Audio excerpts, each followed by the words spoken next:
Delhi breaking Bihar से, जहां नई एनडीए सरकार की आज पहली कैबिनेट बैठक है। इस मीटिंग में सीएम नीतीश कुमार की अध्यक्षता में सुबह 11:30 बजे ये बैठक शुरू होने होगी और डिप्टी सीएम सम्राट चौधरी, विजय कुमार सिन्हा समेत मंत्रिमंडल के सदस्य इस बैठक में शामिल होंगे। कैबिनेट की इस मीटिंग में बिहार विधानमंडल का सत्र बुलाए जाने के प्रस्ताव पर मुहर लगेगी। कल नीतीश कुमार ने 9वीं बार मुख्यमंत्री पद की शपथ ली। बीजेपी के सम्राट चौधरी और विजय सिन्हा डिप्टी सीएम बनाए गए।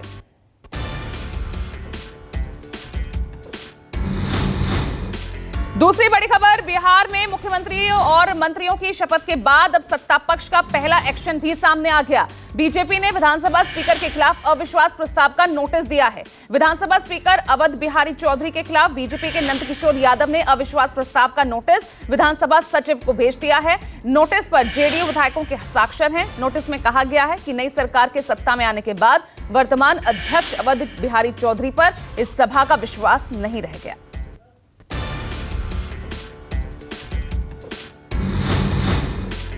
तीसरी बड़ी खबर, बिहार सीएम नीतीश की पलटी पर भड़की इंडिया अलायंस। खड़गे, पवार, ममता ने बिहार के सीएम पर तीखा हमला बोला। इंडिया अलायंस के नेताओं ने नीतीश को गिरगिट, विश्वासघाती, अवसरवादी बताया।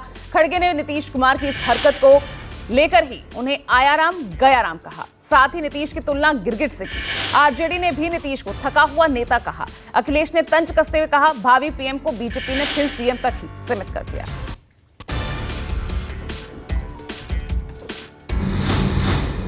चौथी ब्रेकिंग, दिल्ली एयरपोर्ट की सुरक्षा में सेंध, अवैध तरीके से आईजी एयरपोर्ट पर दीवार फांद कर रनवे पर पहुंचा शख्स। सीआईएसएफ ने संदिग्ध शख्स को पकड़ा। रनवे पर पहुंचे शख्स को सीआईएसएफ ने दिल्ली की पुलिस के हवाले किया है।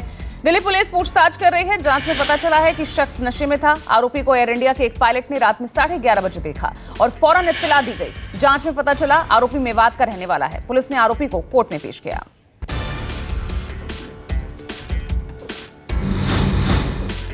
पांचवी breaking, land for job case में बढ़ी लालू परिवार की मुश्किलें। कोर्ट में राबड़ी देवी समेत सभी आरोपियों की पेशी होगी। ईडी ने इस मामले में 4751 पेज की चार्जशीट दाखिल कर दी है। राउस एवेन्यू कोर्ट ने संज्ञान लेते हुए बतौर आरोपी राबड़ी देवी, मीसा भाटी, हेमा यादव, हृदयानंद चौधरी और अन्य को भी समन जारी किया था।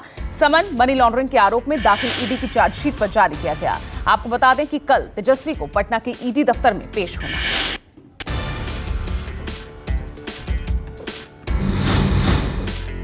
छठी ब्रेकिंग, बंगाल के बाद आज बिहार पहुंचेगी न्याय यात्रा। किशनगंज के रास्ते बिहार में प्रवेश करेगी यात्रा। बिहार में प्रवेश करने से पहले उत्तर दिनाजपुर जिले के इस्लामपुर की ओर जाएगी और अररिया में आज राहुल गांधी जनसभा करेंगे। आपको बताया भी जा रहा है कि यात्रा 31 जनवरी को मालदा के रास्ते पश्चिम बंगाल में फिर से प्रवेश करेगी और मुर्शिदाबाद से यात्रा करने के बाद 1 फरवरी को राज्य से आगे रवाना होगी।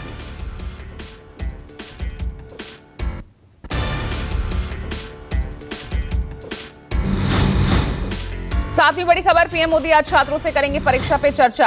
एग्जाम सीजन से पहले स्टूडेंट्स को देंगे टिप्स। भारत मंडपम में छात्रों को संबोधित करेंगे। 3000 स्कूली छात्रों से बातचीत करेंगे पीएम। परीक्षाओं से जुड़े तनाव को कम करने का मंत्र देंगे। परीक्षा पर चर्चा का ये 7वां संस्करण होगा। पीएम मोदी ने पिछले सालों के पीपीसी कार्यक्रम के दौरान एक स्टूडेंट द्वारा एग्जाम स्ट्रेस से कैसे निपटा जाए, इसका जवाब दिया था।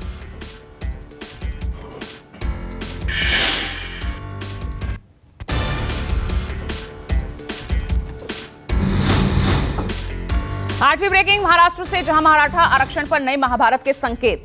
केंद्रीय मंत्री नारायण राणे और राज्य कैबिनेट मंत्री छगन भुजबल ने मोर्चा खोल दिया है। नारायण राणे ने कहा, मराठाओं को आरक्षण को लेकर महाराष्ट्र सरकार के फैसले से सहमत नहीं है। एक्सपोर्ट कर नारायण राणे ने कहा, मराठा आरक्षण से पिछड़े समुदायों के अधिकारों पर अतिक्रमण होगा। इससे महाराष्ट्र में अशांति पैदा हो सकती है। साथ ही कहा, ओबीसी के हक के अतिक्रमण का पुरजोर विरोध करेंगे।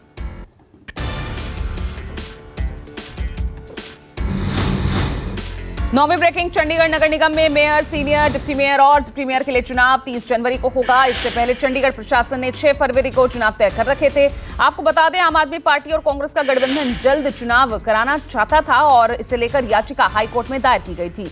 दरअसल पहले 18 जनवरी को जब चुनाव रखे गए थे, लेकिन प्रेसिडिंग ऑफिसर अनिल मसीह के बीमार होने के चलते ये चुनाव हो नहीं पाए थे।